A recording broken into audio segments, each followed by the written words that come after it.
Okay, second video showed you how to hold the pick. So hopefully that was great, life-changing. But I'll show you how to strum on this one. And this is, again, this is best technique in my opinion, and what I see from people, what I've experienced.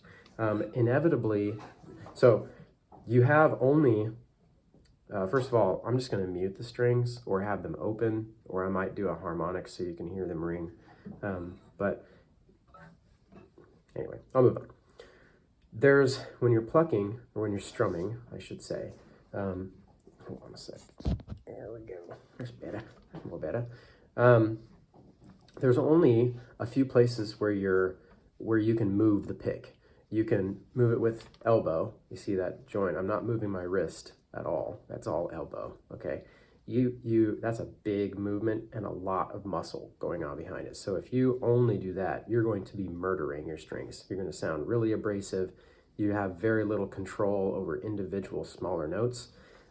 So ideally, when we practice like we're not using the elbow at all. So really try not to move this way, okay? So when you're strumming, think of it like, I want this to be sort of my home position. Again, your hand is parallel to the strings, and I'm just holding that pick in that way. Ideally, the pick should be perpendicular to your strings, which is why you want your thumb and hand parallel to the strings, because then your pick is guaranteed to be perpendicular to the strings, okay? So the motion that you want to do is like, I said, a pig on a skewer. That's the best way I can describe it. You're just twisting your wrist, okay? It's a little more than that. I didn't even say this the other night, but you can, like a motorcycle rev, okay? You can kind of do that a little bit too. So there's that kind of motion, and there's also your thumb can kind of move a little bit too. But what I would do when you're practicing, especially if holding it this way is new to you or you're new to the guitar, I would just do it this way and really just focus on the twisting of the wrist. That's where most of your movement's going to come from. As you get more comfortable, you'll learn when you need your elbow to give you a little extra. You're going to get into it and excited. Sometimes you're going to use your elbow and you're, yeah, but it totally looks cool. But while you practice, you need to isolate and really focus on the best technique, because you're going to revert to the worst version of yourself when you play in a performance, or when you're actually on stage, people are looking at you, you're nervous, you're going to revert to your worst average self. Okay, so if you can make the habits good, then even at your worst, you're in good habits, okay? So when you do this, I'm just going to mute the strings for now, but you want to twist only as much as possible, and really just practice that twisting. You want to make that a habit, okay? This is going to be as boring, this is going to be terrible for you at first, but I still kind of do it sometimes. But you want to, when you're going down, you want to hit all of the strings. When you come up, you want to hit all of the strings, because as you go faster, your motion is going to be limited, because you're trying to go faster. So if your habits are only do a little motion, when you go faster, you're going to do even littler amount of motion. So when you practice your strumming, especially just holding the pick and kind of getting comfortable with it, really full range of motion. Twist as far as you can twist.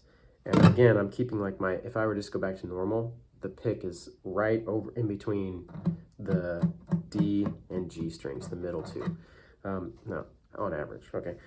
So you want to really notice I'm not changing the position of my elbow. I'm still right in the center. I'm just twisting or rotating the wrist over it, okay? And I suppose ideally one would want to be going this direction, but you'd have to have your arm way down here for that. So that's not exactly how it's going to work. But also when you go down, you want to tilt the pick to where it's raking like this, not like this. Oh, that would be awful. Where it's forward, no. But you want to twist it and you're kind of coming back. It's just a rake, okay? So you're just doing this. And I would just kind of work on that. When you're doing this, you're isolating the movement, and that's all you're trying to do. So that's not a loss. That's always good to do. Okay? Practice is, to me, the best practice is always about isolating a thing. Okay, so when you're doing that, that's great. The more you go, you're going to want to speed up and be in a rhythm. So we'll talk about the rhythms here in a second. But what I would just do for practicing your strum pattern is I would set a tempo. Hopefully you can hear that. And it really doesn't matter whether that's the quarter note, eighth note, it really doesn't matter. So I'm going to start with that being the up and the down, up, down, up, down, up, down, up, okay? I'm just going to go with the tempo. Almost, if you can always practice with the metronome, that's better.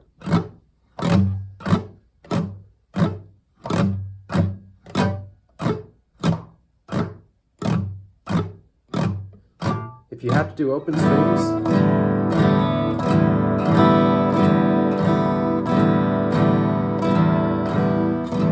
then do it. You can do harmonics too, a little quieter, but you can hear the strings ring.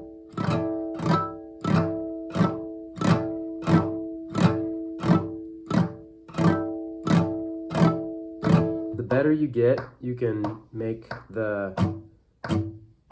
that your downs and just hit the ups in between.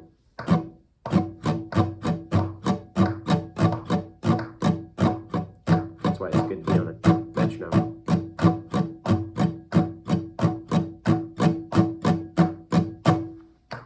All right.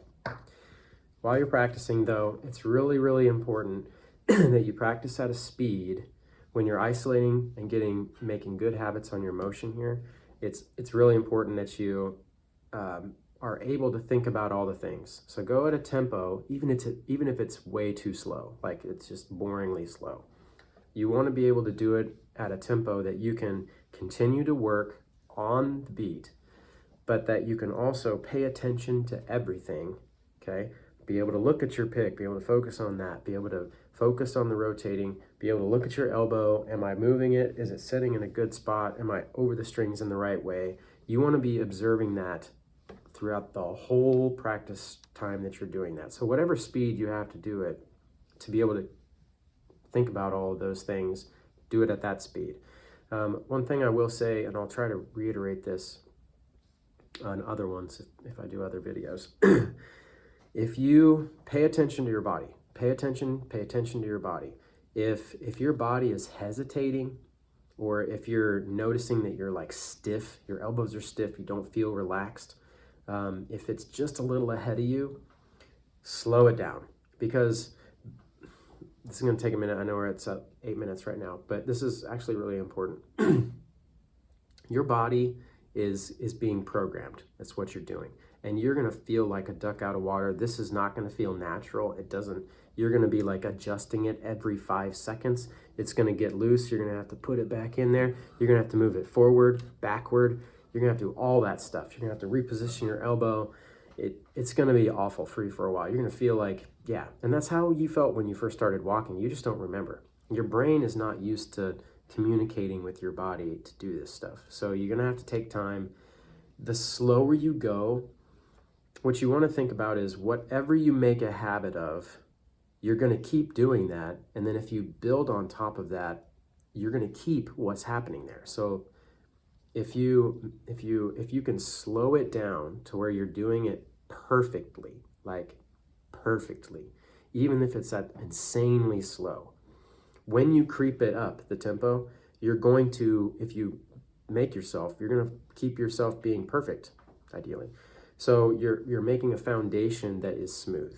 If you keep increasing the tempo and moving on to more techniques and stuff, and your foundation is like wrinkly or wavy, the more you put on top of it, it's just going to be rickety. So when you're isolating, if you can focus on perfection and a tempo that you can do it at perfection and think through all these things, that's why isolating is better, because then you're going to take that foundation of that thing, and the more you add to it, the better it'll be. So my thought would be, I'll make another video on that, I guess, but that's what I would say. Slow enough that you can think about all the things and do it perfectly. And as you start to kind of have 20 seconds or so in a row where you're not making any mistakes, you're totally relaxed, then you can start to creep up the tempo a little bit. I guarantee you, if you do it slow and you can get it slow, perfect slow, you actually will be able to go up in tempo faster at a perfect rate than you would be if you didn't do that, if you didn't back it down. I'll say more about that later.